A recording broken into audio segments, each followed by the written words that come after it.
साग्रजातं सहगणरघुनाथनितं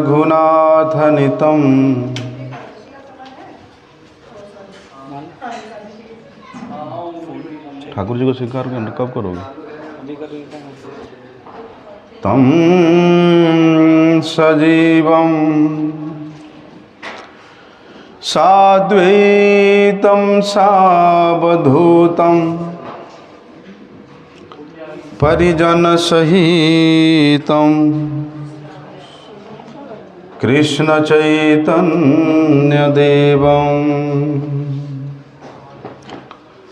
श्रीराधा कृष्णपादं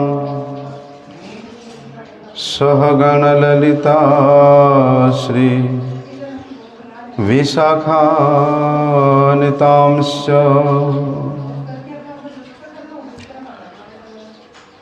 नमो विष्णुपादाय श्रीगौरप्रियमूर्तये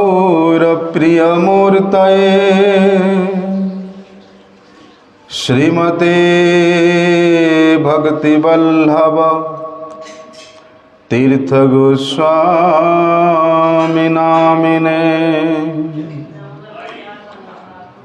नमो विष्णुपादाय श्रीरूपानुगप्रियाय च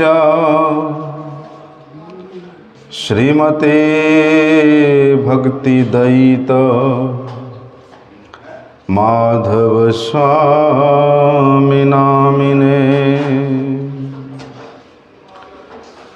नमो विष्णुपादाय कृष्णप्रेष्ठाय भूतले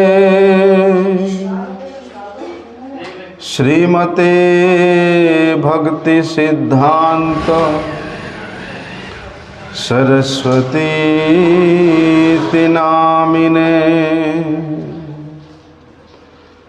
नमो गौरकिशोराय साक्षात् वैराग्यमूर्तये विप्रलम्बरसम्भोधे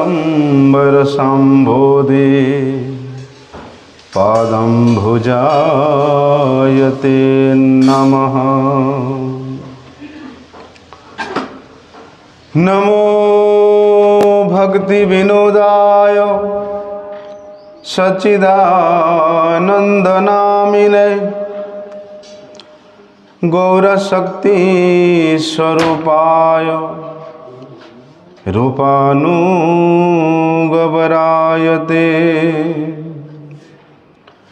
गौराविर्भावभूमेस्त्वं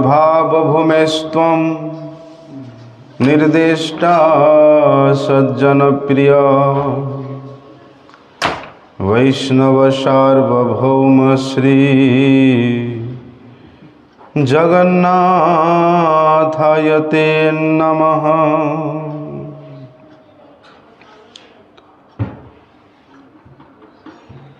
नमो महावदन्याय कृष्ण प्रेम प्रदायते कृष्णाय कृष्ण चैतन्य नामिने गौरत्विषे नमः। नमस्ते तुहलग्राम नमस्ते मुसलायुध नमस्ते रेवतीकांत नमस्ते भक्तवत्सल नमस्ते बलिनाम श्रेष्ठ नमस्ते धरणीधर प्रलंबारे नमस्ते तो त्राहि मां कृष्ण पूर्वज। हे कृष्ण करुणा सिंधु दीनबंधो जगतपते गोपेश गोपिका कांत राधाकान्त नमोस्तुते। तप्त कांचन गौरांगी पादरेणुमवीक्ष्णसः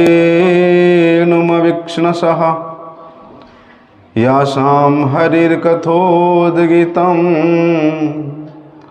पुनाति भुवनत्रयम्। भक्त्या विहीनमपराधलक्ष्ये क्षिप्ताश्च कामादितरङ्गमध्ये कृपामयि त्वां शरणं प्रपन्नं। वृन्दे नमस्ते चरणारविन्दम्।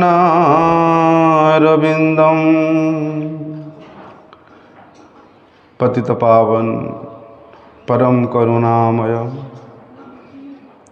परम आराध्यतम श्री गुरुपाद पद्म नित्यलीला प्रविष्ट विष्णुपाद परमहंस श्री श्रीमद् शिल भक्ति वल्लभ तीर्थ गोस्वामी गुरु महाराज जी के श्री अभय चरणारविंद में साष्टांग दंडवत प्रणाम करते हुए उनकी हेतु की कृपा प्रार्थना करता हूँ। परम आराध्यतम शिक्षा गुरुपाद पद्म नित्यलीला प्रविष्ट विष्णुपाद परमहंस श्री श्रीमद् शिल भक्ति विज्ञान भारती गोस्वामी महाराज जी के पाद पद्म में साष्टांग दंडवत प्रणाम करते हुए उनकी हेतु की कृपा प्रार्थना करता हूँ।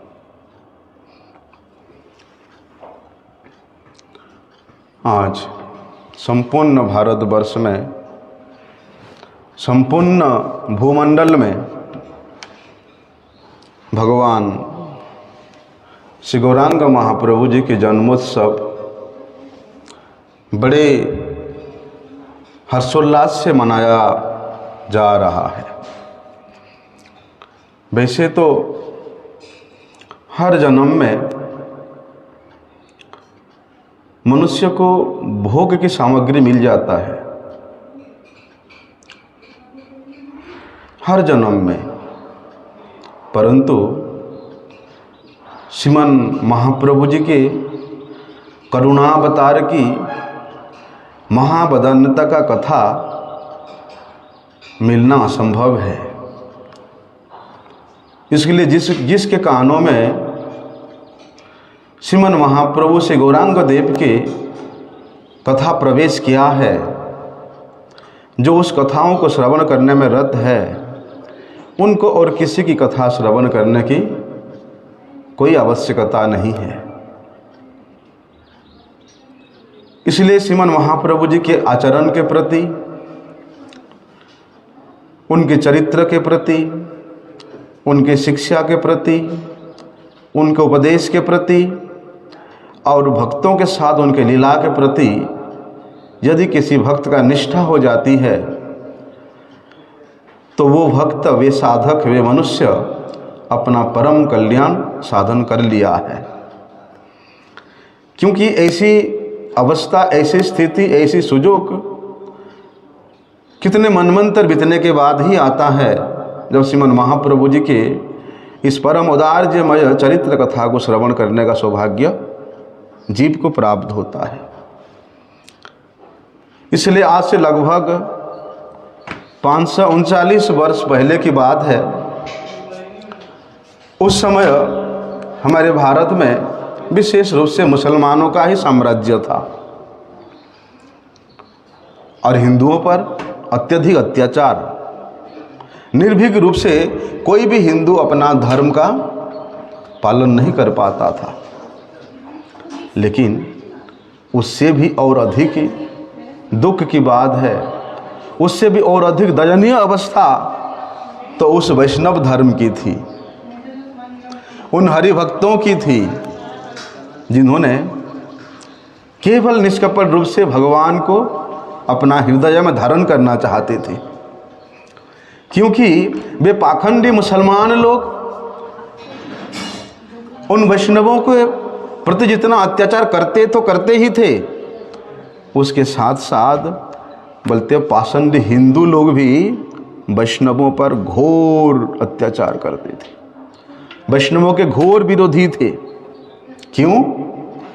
क्योंकि उन पाषंडी मुसलमानों का संग करते करते उन हिंदुओं का भी बुद्धि भ्रष्ट हो गया था। इसलिए जैसा आचरण उन जवानों का था, ऐसा आचरण उस समय हिंदुओं का भी था। इसलिए क्या करते थे, गिने चुने कोई वैष्णव होते थे जो छुप छुप करके भगवान का भजन करते थे। अपने घर के दरवाजा को बंद करके श्रीमद् भगवत गीता का पाठ करते थे। लेकिन जैसे ही उन दुष्ट लोगों को पता चलता कि वो वैष्णव व्यक्ति है, वो विष्णु का पूजक है, विष्णु का आराधक है, तो सभी लोग उस वैष्णव को घृणा करते थे। घृणा इस तरह करते थे कि उसको समाज से बहिष्कार कर देते थे। ऐसी अवस्था, ऐसी दयनीय अवस्था था वैष्णव धर्म का, विष्णु भक्तों का। लेकिन उस समय भैया भागीरथी के तट पर ऐसा एक शहर था जो उस समय विद्या का केंद्र था, वेद वेदांत का केंद्र था, गीता भागवत का केंद्र था, और वो शहर है नवद्वीप। पूर्व भारत में भागीरथी तट पर वे सुंदर शहर बसा हुआ था। संपूर्ण भारतवर्ष से यदि कोई वेद वेदांत गीता भागवत का अध्ययन करने के लिए चाहें तो वे नवद्वीप में ही जाते थे। और नवद्वीप ऐसा एक विद्या का पीठ है जो वहाँ का स्टूडेंट है, जो वहीं पर जिसने विद्या अध्ययन कर लिया उसका डिग्री कन्फर्म है। जैसे आजकल बड़े बड़े यूनिवर्सिटी है, जितने बड़े नामधारी यूनिवर्सिटी में वो स्टूडेंट होगा उसका रिप्लेसमेंट उतना जल्दी, उसका प्लेसमेंट उतना जल्दी होने का चांस रहता है। और कहता है कि हम जो है हार्वर्ड यूनिवर्सिटी का स्टूडेंट है। ऐसे ही समूचे भारतवर्ष में नवद्वीप में संस्कृत विद्या का केंद्र था। बड़े बड़े वेदांतिक, बड़े बड़े न्यायिक पंडित वहाँ रहते थे। गीता भागवत पुराण वेद सभी शास्त्र के परम ज्ञाता थे। नित्य प्रति वे लोग श्रीमद् भागवतम का, श्रीमद् भगवत गीता का पाठ करते थे। लेकिन श्रीमद् भागवत क्या है?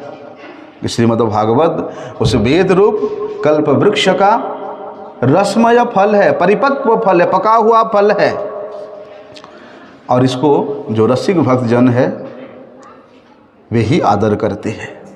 लेकिन क्या करें, वे इतने बड़े विद्वान होते हुए भी, इतने बड़े वैयासिक होते हुए भी वे क्या कहते थे? बोलते हैं तमाम शास्त्रों का जो उद्देश्य है क्या है? केवल और केवल मुक्ति है। तमाम शास्त्र केवल कर्म और ज्ञान की ही शिक्षा देते हैं, केवल योग की ही शिक्षा देते हैं। अर्थात देखो, श्रीमद् भागवत जैसे भक्तिमय ग्रंथ में भक्ति के भाव को संपूर्ण रूप से वे लोग विलुप्त कर दिए थे। तो इस प्रकार भक्ति का प्रचार उस समय प्रायशः लुप्त ही था। भक्ति के नाम पर लोग नाक सिकुड़ते थे, अरे ये भक्त है, भक्ति करता है। लेकिन कर्म ज्ञान योग की बड़ा बोलवाला था भैया। क्यों? क्योंकि लोगों के हृदय में इतना वासना था, जागतिक वासना था, कि उन जागतिक वासनाओं को पूर्ण करने के लिए वे लोग भूत प्रेत देव देवताओं का आराधना करते थे, उनका पूजा करते थे। वे देवताओं के उद्देश्य से पशुओं की बलि देते थे और जो बलि चढ़ा हुआ पशु का मांस है खुद खाते थे, मदिरा का सेवन करते थे।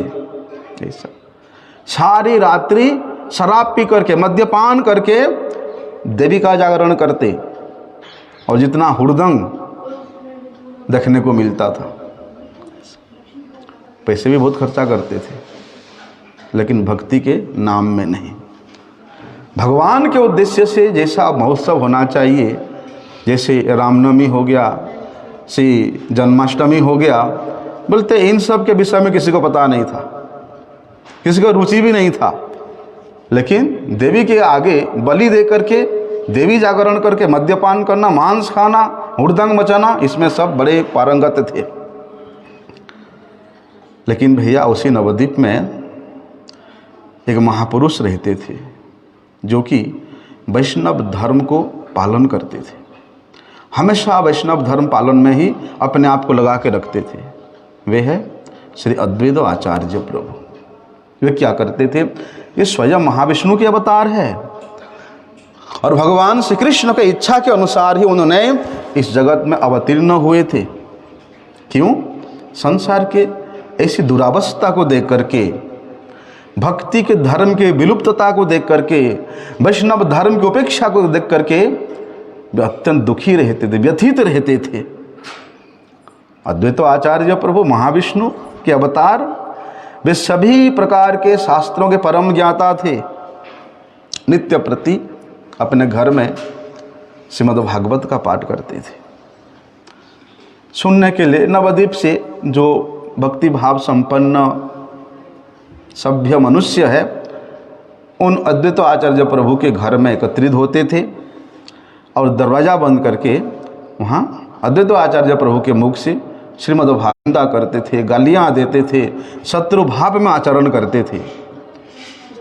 इसलिए वैष्णव जन अपने इष्ट के, अपने प्रभु के निंदा कभी सुन नहीं सकते थे। लेकिन फिर भी संध्या के समय में अद्वैत आचार्य प्रभु के मुख से भगवान के ऐसे अमृतमयी सुशीतल वाणी को सुन करके सबका हृदय शांत हो जाता था। सारा दिन के वो जो उनके कड़वी कड़वी वाणी, उसको भूल जाते थे वे लोग। नास्तिकता का प्रबलता इतना अधिक था कि वैष्णवों का अपमान देख करके एक दिन होते तो आचार्य प्रभु क्रोधित हुए और सभी वैष्णवों के सम्मुख वे कहने लगे कि भैया अब तो मेरे सहन से बाहर है, इसलिए आप लोग बड़े ध्यानपूर्वक सुनो। यदि अतिशीघ्र प्रभु ब्रजेंद्र नंदन श्री कृष्ण इस जगत में प्रकटित होकर यदि इन पाषंडियों का उद्धार नहीं करते हैं तो मैं स्वयं चतुर्भुज रूप धारण करके अपने चक्र से इन तमाम पाषंडियों का संहार कर डालूंगा। संकल्प लिया अद्वैत आचार्य प्रभु ने, ऐसा भीषण प्रतिज्ञा। विचार करने लगे। कैसा विचार? कि उस प्रभु नंदनंदन श्री कृष्ण किस प्रकार बहुत जल्दी शीघ्रातिशीघ्र इस जगत में प्रकटित होंगे।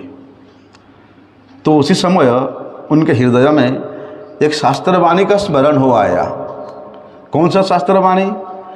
कि तुलसी दलमात्रेण जलस्य चुलुकेन वा विक्रीणीति समात्मानं भक्तेभ्यो भक्तवत्सलः। यदि कोई व्यक्ति तुलसी जी का एक दल, एक पत्र और ऐसे अंजुलि भर, चुल्लू भर जल लेकर के भगवान को भक्ति भाव से अर्पण करे तो भक्त वत्सल भगवान उस अर्पण करने वाले के हाथ से बिक जाते हैं। अपने आप को भगवान वहां भेज देते हैं। देखो, उसी समय से अद्वैत आचार्य प्रभु नित्य प्रति तुलसी का दल और गंगा जी का जल ऐसे अंजलि में लेकर के भगवान को अर्पण करने लगे। और किसका प्रतिज्ञा है? महाविष्णु के अवतार साक्षात अद्वैत आचार्य का भीषण प्रतिज्ञा है। भैया उनके प्रतिज्ञा से और ऐसे साधना से भगवान का सिंहासन भी डोलने लग गया, हिलने लग गया। भगवान स्वयं भगवान होते हुए भी वे अपने सभी पार्षदों को भक्त के रूप में अवतरित किए हैं। वे महाविष्णु भी यहाँ भक्त के रूप में अवतरित हुए हैं। इसलिए अपने भक्त की ऐसी इच्छा को पूर्ण करने के लिए श्री कृष्ण, उसको बंद करना जरूर, अपने भक्त के इच्छा को पूर्ण करने के लिए श्री कृष्ण इस जगत में अवतरित होने के लिए विचार करने लगे। कैसे विचार करने लगे? अवतरित होने के लिए। लेकिन किस रूप में अवतरित होंगे? सत्य, त्रेता और द्वापर युग में तो उन्होंने अवतरित होकर के अपने चक्र से उन असुरों का, उन राक्षसों का संहार करके अपने भक्तों की रक्षा की। क्योंकि भैया उस युग में जो असुर प्रवृत्ति के लोग बहुत स्वल्प परिमाण में थे, इसलिए भगवान अपने सुदर्शन चक्र से उस स्वल्प परिमाण के गिने चुने जो असुर थे उनको समाप्त किया। परंतु इस कली युग में तो भैया आसुरिक भावपन्न लोग 99.9% है। सभी यहाँ भगवान के भक्तों का विरोध करने वाले हैं। तो भगवान विचार करते, यदि मैं चक्र लेकर के इन पापियों का संहार करूं, मारना प्रारंभ करूं, फिर तो कलियुग में कोई बचेगा ही नहीं, सब समाप्त हो जाएगा। इसलिए भगवान संकल्प लेते हैं कि भैया मैं एक ऐसे अवतार लूंगा जिस अवतार से मैं अस्त्र धारण नहीं करूंगा और ना ही मैं किसी का संहार करूंगा। लेकिन भगवान अपना इस संकल्प को भी भूल जाते हैं कभी कभी अपने भक्त के आवेश में आकर के, और सुदर्शन को आवाहन करते हैं उस दोनों ब्राह्मण जगाई माधे का संहार करने के लिए। लेकिन नित्यानंद प्रभु चरणों में पड़ते, प्रभु आपका संकल्प है, आपका प्रतिज्ञा है कि आप वस्त्र धारण नहीं करेंगे। लेकिन भगवान ऐसा विचार किया कि मैं किसी का संहार नहीं करूंगा, इसलिए ऐसा एक अवतार लूंगा कि इस अवतार में मेरा एक ही अस्त्र होगा। वो क्या है? हरिनाम, केवल हरिनामास्त्र। दूसरे अवतारों में उन्होंने चक्र के द्वारा असुरों का संहार अवश्य किया है, परंतु इस कलियुग में उस हरिनाम रूपी अस्त्र के द्वारा असुरों का केवल नहीं बल्कि उनकी आसुरी प्रवृत्ति को, आसुरी वृत्ति को उन्होंने नष्ट करने का संकल्प लिया और उन आसुर भावापन्न व्यक्तियों के चित्त वृत्ति को शुद्ध करके उनके हृदय में नाम की बीज अंकुरित करने के लिए संकल्प लिया। बोलते अपना नाम का प्रेम उन्हीं में संचार करूंगा, ऐसा संकल्प लेकर के विचार करके ब्रजेंद्र नंदन श्री कृष्ण अवतरित होने का विचार बनाते हैं। लेकिन भगवान के अवतरित होने का मुख्य कारण कुछ और है।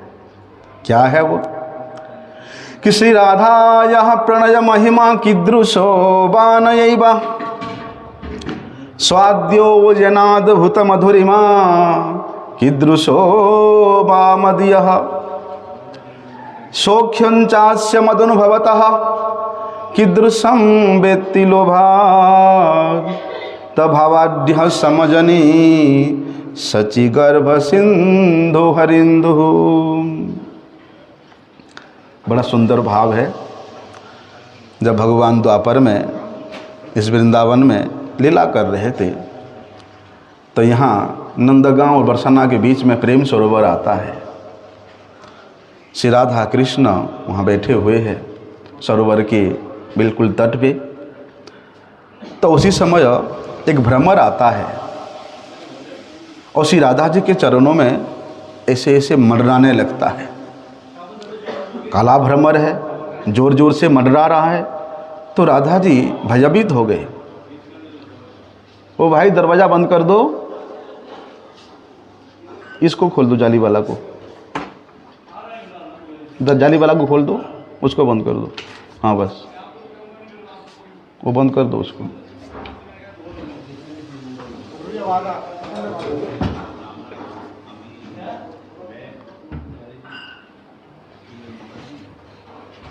तो श्री राधा जी डर गए, भयभीत हो गए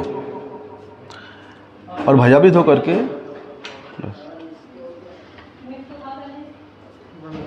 आराम से करना पड़ता है। आराम से, जैसे टक करके ऐसे छोड़ देना, टक करने दो।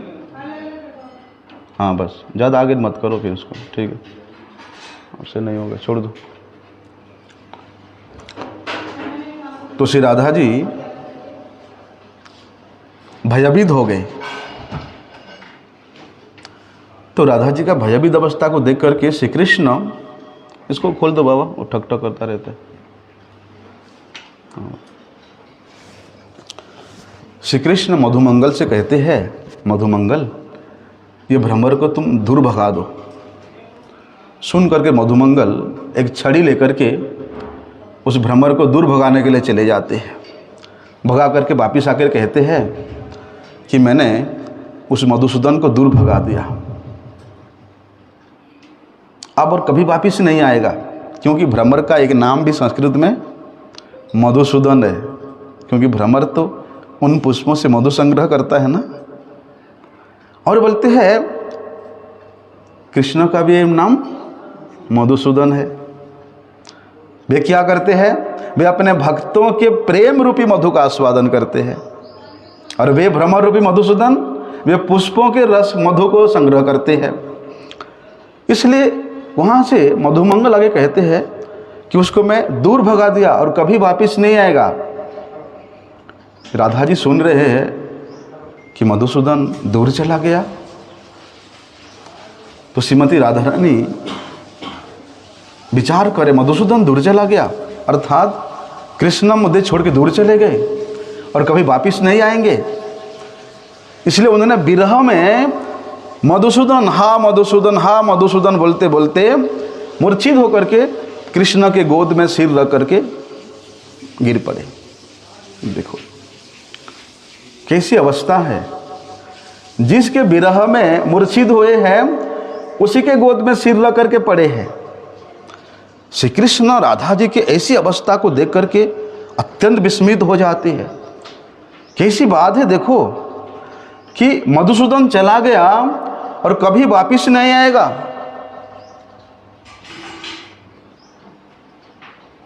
श्री कृष्ण सोचते ऐसी विरह, ऐसी भाव मुझे तो कभी नहीं होता। जितनी प्रेम श्री राधा जी मुझे करते हैं, मैं भी तो श्री राधा जी से इतने ही प्रेम करता हूँ।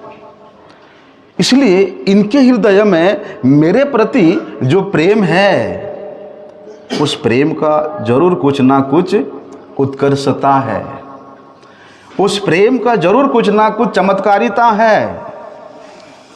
और वो चमत्कारिता क्या है, यदि मैं उसको अनुभव कर पाता तो एक अभिलाषा ये है। तो इस प्रकार श्री कृष्ण अपने प्रति श्री राधिका जी के प्रेम को देख करके उनके मन में ये 3 प्रकार के इच्छा जागरित होता कि जो श्रीमती राधा रानी मुझे इतना अटूट प्रेम करती है, उनकी प्रेम कैसी है, कैसी प्रेम है। और मेरे मधुरिमा, मेरे माधुर्यता, जिसको आस्वादन करके, जिसको देख करके श्रीमती राधा जी हमेशा प्रसन्न रहती है, वो मेरी मधुरिमा कैसी है। और बोलते मेरी मधुरिमा का आस्वादन में ऐसा कौन सा आनंद करने के लिए, यद्यपि श्री कृष्ण उस ब्रज लीला में ये सब लीलाएं कर रहे हैं, फिर भी उनके मन में ऐसा लोभ होता है, ऐसी वांछा होता है कि वो भी मुझे यदि अनुभव होता, वो भी मुझे यदि प्राप्त होता, ऐसा लालसा। तो श्री कृष्ण अवतार में भगवान श्री कृष्ण के ये जो लालसा है ये अपूर्ण रह गया था। इसलिए उसी लालसा को, उसी इच्छा को, उसी वांछा को प्राप्त करने के लिए श्री कृष्ण क्या करते हैं, श्रीमती राधिका जी के हृदय के भाव को और उनके श्री अंग के कांति को स्वीकार करके श्री चैतन्य महाप्रभु के रूप में अवतरित होते हैं। क्योंकि देखो श्री कृष्ण रसिक शेखर है, वे परम कृपालु है। इसलिए तो उन्होंने उस प्रेम रस के सार को स्वयं आस्वादन करना,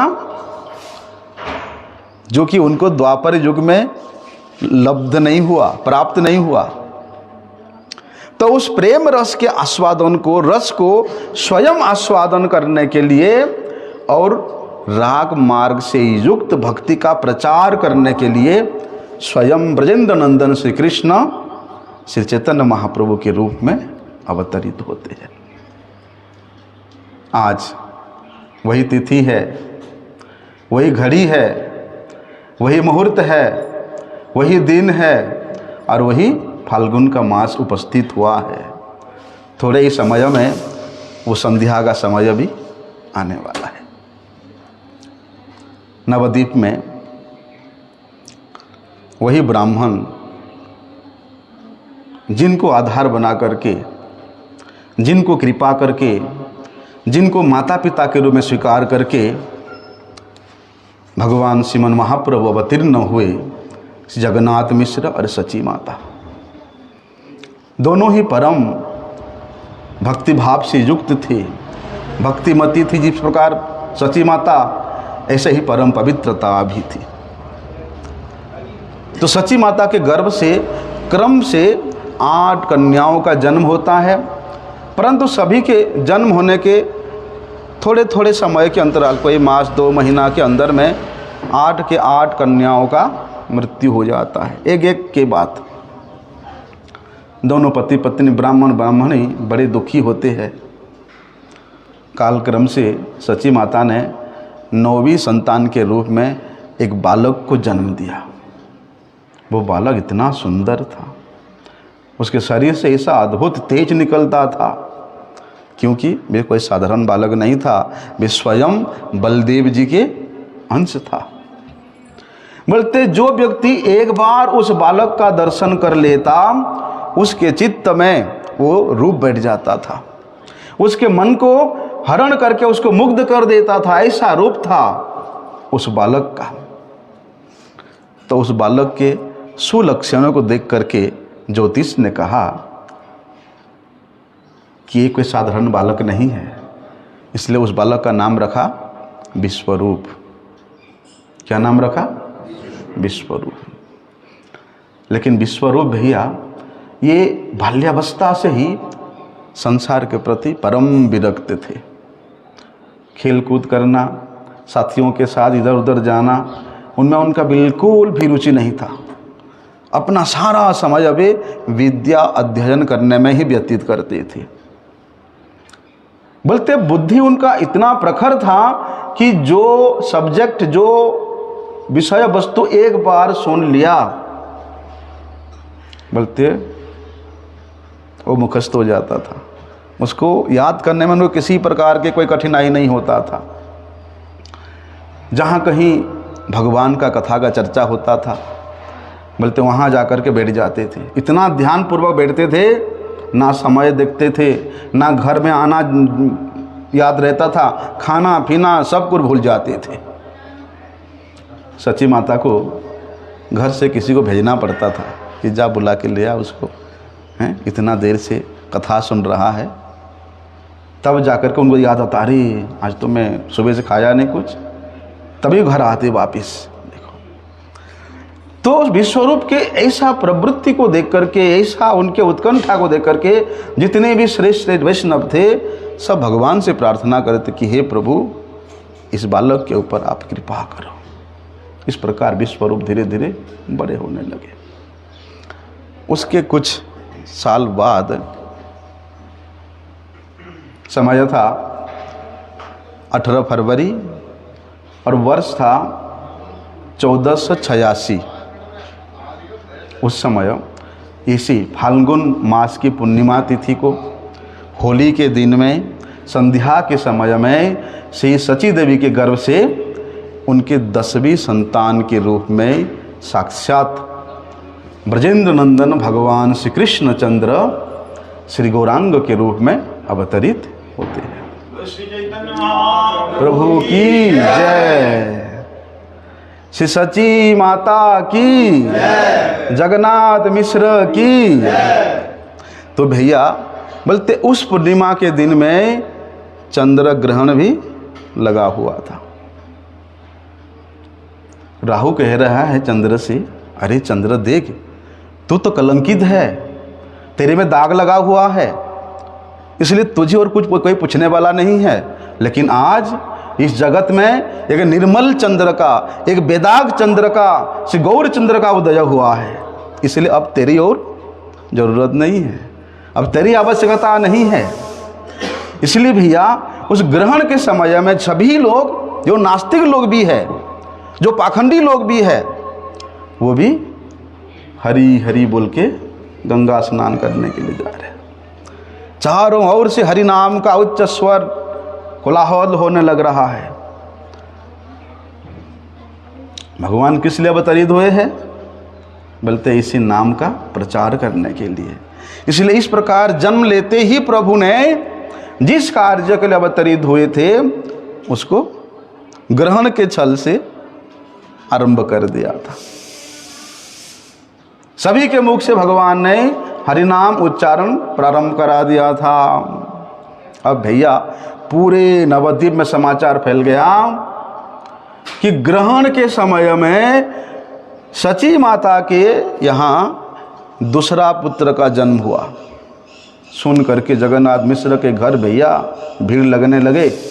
अरे ग्रहण के समय जन्म हुआ है, चलो चलो दर्शन करके आते हैं।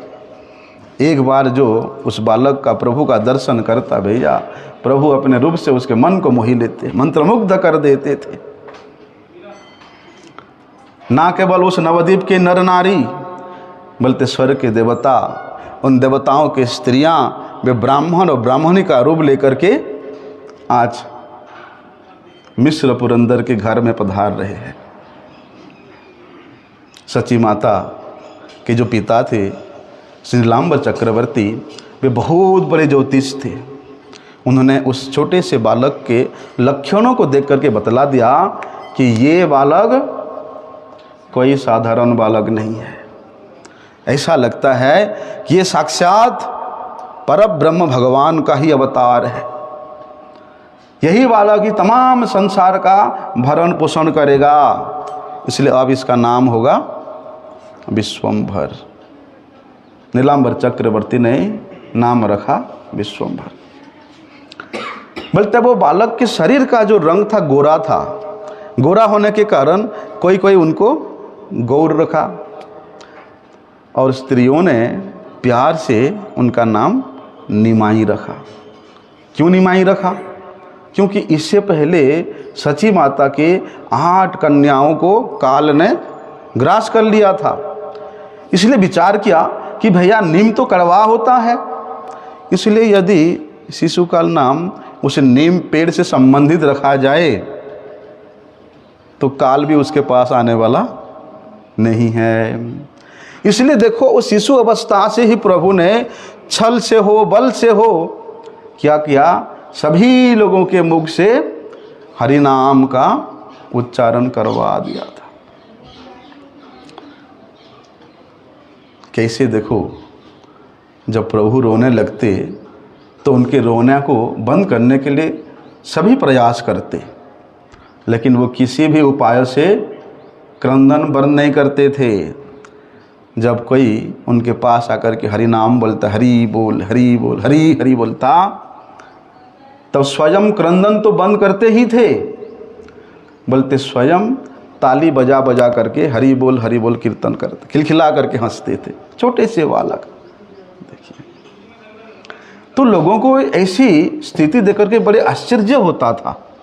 अरे छोटा सा बालक रो रहा है, उसको खिलना दिखाओ, कुछ प्यार दो, दुलार दो, उसका रोना बंद नहीं हो रहा है। लेकिन जैसे ही हरि हरि बोला जाता है वो खिलखिला करके हंसता है और ताली भी बजाता है। लोग बड़े आश्चर्य हुए। तो कभी कभी देवतागण भी अलक्षित रूप से, सामने नहीं अलक्षित रूप से प्रभु का दर्शन करने के लिए आते। तो वहाँ पर जितने भी लोग थे, देवता को तो इन आँखों से देखा नहीं जाता, लेकिन बालक के पास में थोड़ा थोड़ा परछाई पड़ता था। तो परछाई को देख करके लोग समझते थे, अरे ये तो कोई भूत प्रेत है, जरूर ये बालक का अनिष्ट करने के लिए आया है। इसलिए सभी लोगों ने भयभीत होकर के क्या करते थे, भगवान से प्रार्थना करते थे, भगवान के नाम का उच्चारण करते थे। तो किसी प्रकार से हो वे निमाई गौर सुंदर बालक बाल्यकाल से सभी के मुख में भगवान के नाम उच्चारण कराते थे। तो देवतागण भगवान को देख करके बड़े प्रसन्न होकर के वहाँ से चले जाते थे। अब भैया धीरे धीरे सची माता और जगन्नाथ मिश्र के सामने अनेक प्रकार के अद्भुत अद्भुत आश्चर्यजनक घटनाएं होती है। कभी कभी अकस्मात उनके घर में ऐसा एक दिव्य आलोक, दिव्य प्रकाश भर जाता। कभी कभी घर के अंदर से कोई नहीं है, लेकिन फिर भी नुपुर की आवाज़ आता था। जब घर में निमाई के छोटे और कोई नहीं होता था, तब तो भैया उसके चरों में नुपुर नहीं था, लेकिन फिर नुपुर की आवाज़ कहाँ से आ रहा है। कभी कभी घर में, क्योंकि सची माता जब गोबर से अपने आंगन को लेपती थी, तो उनके घर में बोलते हैं चरण चिन्ह दिखाई देता। कैसा चरण चिन्ह? जिसमें ध्वज होता था, वज्र होता था, अंकुश होता था, ये सब चिन्हों से चिन्हित चरण चिन्ह दिखाई देता था। तो इस प्रकार के अलौकिक घटनाओं को देख करके स्वयं ब्राह्मण ब्राह्मणी तो आश्चर्यचकित थे ही, बोलते संपूर्ण नवद्वीप के लोग भी आश्चर्यचकित थे। वे सोचते थे कि हमारे घर में जो शालिग्राम है, दामोदर शालिग्राम, बोलते वे ही इधर उधर घूमते रहते हैं, इसलिए ये उनके चरणों का चिन्ह है। तो इस प्रकार प्रभु धीरे धीरे धीरे धीरे अपने ऐश्वर्य को वहाँ प्रकाशित करने लगते हैं। जैसे जैसे निमाई का आयु धीरे धीरे बढ़ता जा रहा है, ऐसे ऐसे इनकी चंचलता भी उतनी ही बढ़ती जा रही है। अब सची माता के लिए उस निमाई को संभालना बड़ा ही कठिन हो गया है। जैसे कहीं आग जलता तो उस आग को पकड़ने के लिए उधर भागते, कभी कुत्ते को पकड़ करके उसके मुख को खोल करके उसमें अपने हाथ को घुसा देते। लेकिन कुत्ता वह चुपचाप बैठा रहता था, कुछ नहीं करता था। एक दिन क्या हुआ, प्रभु अपनी आंगन में खेल रहे हैं और सची माता अपने घर के किसी कार्य में व्यस्त है। उसी समय क्या हुआ, एक बड़ा सा काला सांप रेंगता हुआ सची माता के आंगन में आया और निमाई उस आंगन में खेल रहे हैं। जैसे ही प्रभु का नज़र उस सांप के प्रति पड़ा, अभी चलना नहीं सीखे, बस घुटनों के बल हामी भरते भरते तेजी से उस सांप के पास पहुंच जाते हैं। और सांप के पास कोई जाता तो सांप तो भैया कुंडली मार के बैठ जाता। इसे सांप कुंडली मार के बैठ गया तो प्रभु क्या करते हैं, झट से उसके फन को पकड़ लेते हैं। और सची माता उस नटखट बालक के ऐसी अवस्था को देख करके उसको अपने पुत्र को लेने के लिए जाते हैं। तो वो बालक क्या करता है, वो सांप के ऊपर बैठ जाता है। कितना बड़ा सांप है, सांप के फन को पकड़ के उसके ऊपर बैठ जाते हैं। सची माता तो भय में व्याकुल हो गई, लाल पीला हो गई हैं। अपने पुत्र को बचाने के लिए भगवान से प्रार्थना करने, चिल्लाने लगी, सांप से बचाओ बचाओ। वास्तव में वह सांप कोई साधारण सांप नहीं था, वे स्वयं शेषनाग जी थे। वे अपने प्रभु के दर्शन करने के लिए आए थे, अपने प्रभु के सेवा करने के लिए आए थे। इसलिए उन्होंने देखा, अरे मुझे देख करके सची माता इतना भयभीत हो रही है, इसलिए धीरे धीरे सरकते सरकते वहाँ से वो चल देते हैं। अब रात को भी सची माता को नींद नहीं आ रहा है, राहत की सांस नहीं है।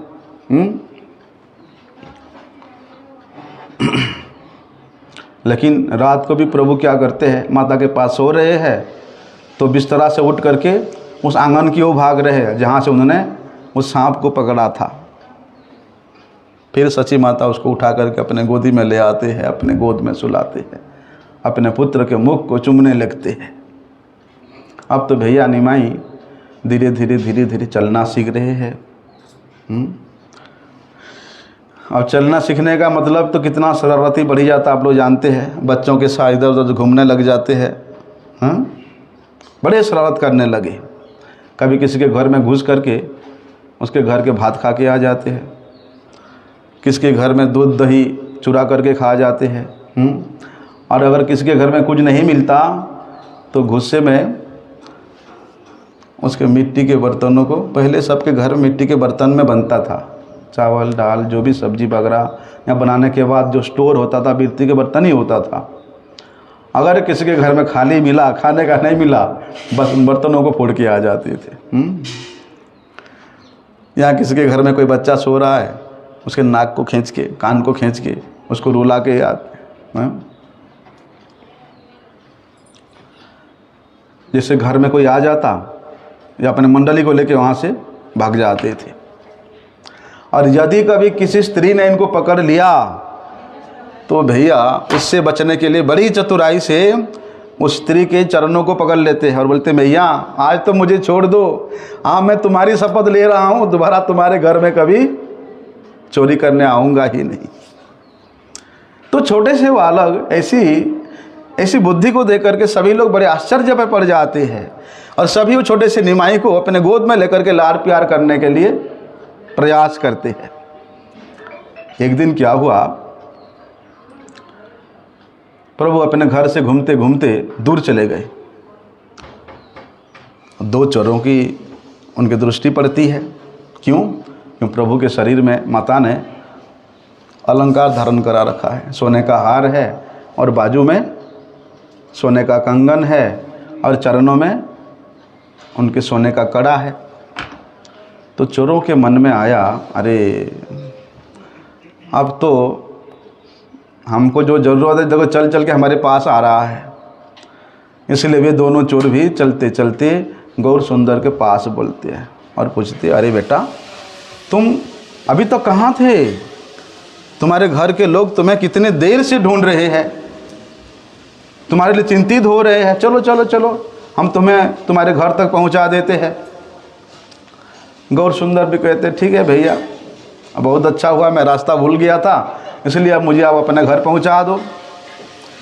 ऐसा कह करके प्रभु उन चोरों के कंधे पर बैठ गए। देखो स्वयं चढ़ गए। अब तो भैया उन चोरों का खुशी का कोई सीमा नहीं है, क्योंकि अगर किसी बच्चा को अनजान व्यक्ति उठाता है तो वो बच्चा भयभीत होकर के रोता है, चिल्लाता है। लेकिन यहाँ तो ऐसा कुछ नहीं हुआ। भगवान तो हंसते हंसते उन चोरों के कंधे में चढ़ने को तैयार हो गए। इसलिए जल्दी जल्दी वे दोनों चोर गौर सुंदर को कंधे पे बिठा करके वो भागने लगे। रास्ते में बहुत से लोग आ रहे जा रहे हैं, लेकिन किसी को भी संदेह नहीं हुआ, क्योंकि गौर सुंदर बड़े हंसी से बात करते करते मुस्कुराते मुस्कुराते उनके कंधे पे बिठा के जा रहे हैं। बीच बीच में प्रभु को उन्होंने कहीं कहीं से कुछ कुछ चॉकलेट हो या मिठाई हो ले लेके खिला के रहे हैं। अभी दोनों चोर आपस में बात कर रहे हैं कि भैया हम तो अपने स्थान में बड़ी जल्दी जल्दी से जा रहे हैं। तो एक ने कहा कि देख भैया ये जो कंगन है वो बड़े मोटा है, वो मैं लूँगा। तो दूसरे चोर कहता है ठीक है तू कंगन लेना, लेकिन गले में जो हार है सोने का वो मैं लूँगा। इस प्रकार मन ही मन बड़े प्रसन्न होकर के वे दोनों चोर महाप्रभु को अपने कंधे पे बिठा करके बहुत दूर तक आ गए हैं। इधर निमाई को बहुत देर से घर नहीं आके देख करके ब्राह्मण ब्राह्मणी, जगन्नाथ मिश्र, सची माता और आसपास के जितने भी पड़ोसी हैं सब ढूंढ रहे हैं, खोज रहे हैं कहाँ गया। ऐसी अवस्था हो गई दोनों को जैसे कि पानी के बिना मछली का अवस्था होती है, ऐसे ही निमाई के बिना दोनों ब्राह्मण ऐसी अवस्था हो गई। रोते बिलखते ये सब भगवान के शरण में जाते हैं, भगवान से प्रार्थना करते हैं। लेकिन उधर चोर तो भैया बड़े खुशी खुशी गौर सुंदर को अपने घर की ओर ले जा रहे हैं। लेकिन भगवान के माया से मोहित होकर के वे चोर भी रास्ता भूल गए और अपने रास्ता छोड़ करके वे प्रभु के घर की और रास्ता पकड़ लिए।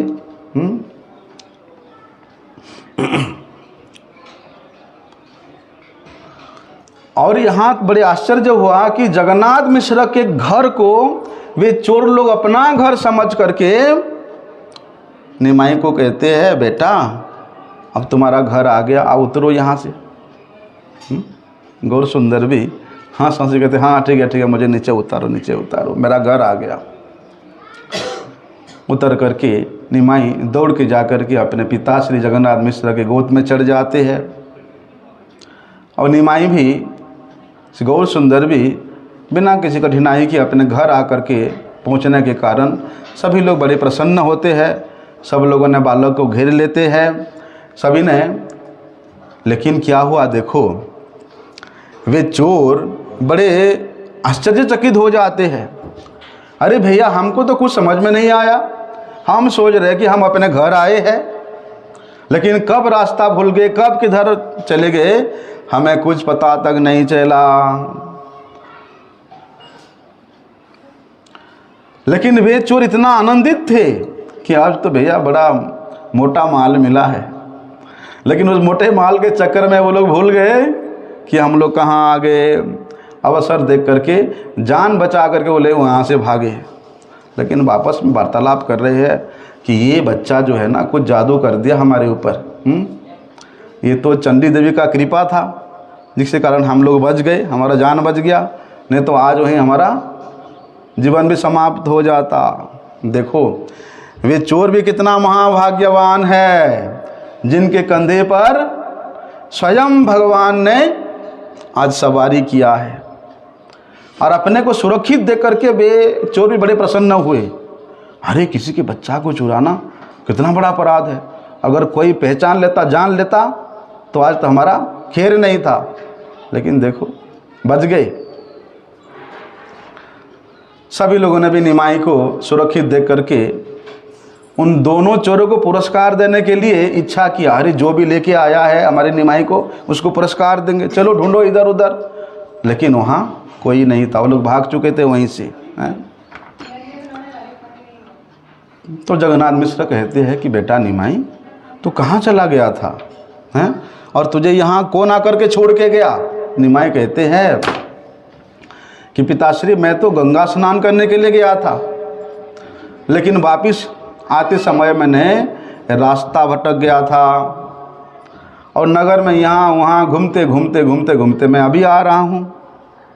तब रास्ते में मुझे दो व्यक्ति मिले, और उन्होंने बड़े बड़े बड़े प्यार से कहते हैं कि बेटा, हम तुम्हें तुम्हारे घर छोड़ देंगे। ऐसा कह करके मुझे अपने कंधे पर बिठा करके ला करके यहाँ छोड़ गए। देखो, सभी लोग विचार करते कि शास्त्र की जो बात है बिल्कुल सत्य है कि भैया, जो शिशु होता है, जो वृद्ध होता है, यहाँ जो अनाथ होता है, बोलते भगवान स्वयं उनकी रक्षा करते हैं। इस प्रकार भगवान के माया से मोहित होकर के श्री गौर सुंदर को सब सोए छोटा सा बालक है, स्वयं भगवान के रूप में कोई भी उनको नहीं पहचान पा रहा है। सभी उन्हें एक साधारण बालक मान रहे हैं। इसलिए भगवान के इच्छा के बिना, भगवान के कृपा के बिना भगवान को कोई नहीं जान सकता। यही भगवान के अचिंत महिमा है। इसलिए भैया, मैंने अभी थोड़ी देर पहले बोला था, संसार में प्रत्येक जीव को किसी ना किसी प्रकार से उसको भोग की वस्तुएं प्राप्त होता ही होता है। परंतु श्री गौरांग महाप्रभु जी की ये महावदान्यता का कथा, ये औदार्यमय कथा, ये प्राप्त नहीं होता। इसके लिए जिसके सौभाग्य में इस कथा प्राप्त हुआ है, उसको और दूसरे किसी के कथा श्रवण करने की कोई आवश्यकता नहीं है। अभी आधा घंटा बाद 6:45 से ठाकुर जी का अभिषेक प्रारंभ होगा। तब तक के लिए आइए हम लोग श्रील महाराज जी से श्रीमन महाप्रभु जी के गुणगान का श्रवण करें। वंछा कल्पतरुभ्यश्च कृपा सिंधुभ्येव च पतितानां पावनेभ्यो वैष्णवेभ्यो